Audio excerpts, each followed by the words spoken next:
Senator Ernst. Thank you, Mr. Chair, and thank you, gentlemen, for being here today. Really do appreciate your time to be with us.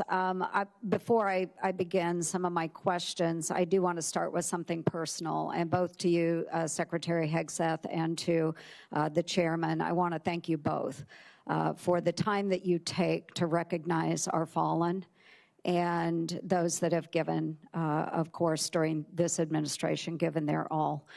You have traveled to Dover and have been there to greet those families and to welcome home the fallen. I've been there with you, and Iowa has been hit in particular very hard. We lost 2 of our Iowa National Guardsmen from the 2nd Brigade Combat Team, 34th Infantry Division. Secretary Hegseth, you know full well the 34th. But we also lost 6 members from the 103rd Sustainment Command Expeditionary based out of Des Moines, Iowa during this current conflict. And again, your presence there meant a lot to the families. It also meant a lot to me. So thank you very much for taking the time to do that. Secretary Hegseth, you and I have had many discussions over the course of many months now regarding general officer positions. And, you know, I believe that we were operating in good faith as we talked through a couple of those in particular, 2 Iowans, General Mingus and General Randy George. I was disappointed to see that their retirements were hastened over what I believed had been set out by you and the administration. So I just want to take the time to list out some of General Randy George's accomplishments as Army Chief of Staff. He pulled the Army out of its worst recruiting crisis since the Vietnam era, exceeding fiscal year 2024 recruiting goals and welcoming more than 61,000 new soldiers. Recruitment numbers that both you and the President talk a lot about, and rightfully so. He cut 5% of general officer positions, 12 positions that were deemed as non-essential in the Army, and he reduced the Army headquarters by 1,000 personnel. He co-authored the Army Transformation Initiative, which is a comprehensive response aligned with your directives, and he testified here in front of Congress and took a lot of heat defending that Army transformation.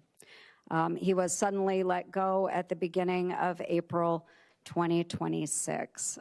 General George's merits, which I firmly believe in, he enlisted at the age of 17. He is a West Point graduate. He had 4 combat deployments. He served in Desert Storm, Iraq, and Afghanistan. He had 38 years of honorable service. He achieved the greatest Army recruitment and modernization effort in a generation. So I want to thank him for his service. And I would like to enter into the record, Mr.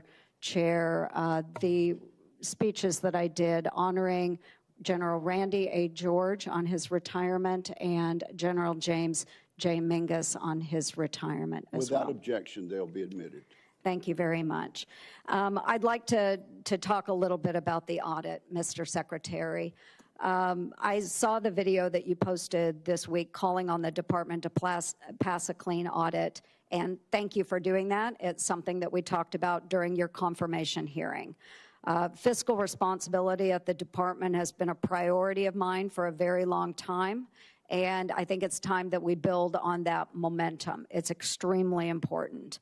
And that's why I'm pushing for my Receipts Act in this year's NDAA. It's focused on improving financial traceability and accountability across the department. And if you could talk a little bit more about the efforts in making sure that we are being much more accountable to our taxpayers. What is that effort going to entail? When will we see a clean audit? As I said, Senator, thank you for your work on the audit. That has been a priority of our department from day one. And we put in place goals and benchmarks to get to FY28, get to 28 for a clean audit. The Joint Task Force audit, which we announced, was a reflection of even more capabilities we want to push forward and centralize authority to make sure it happens.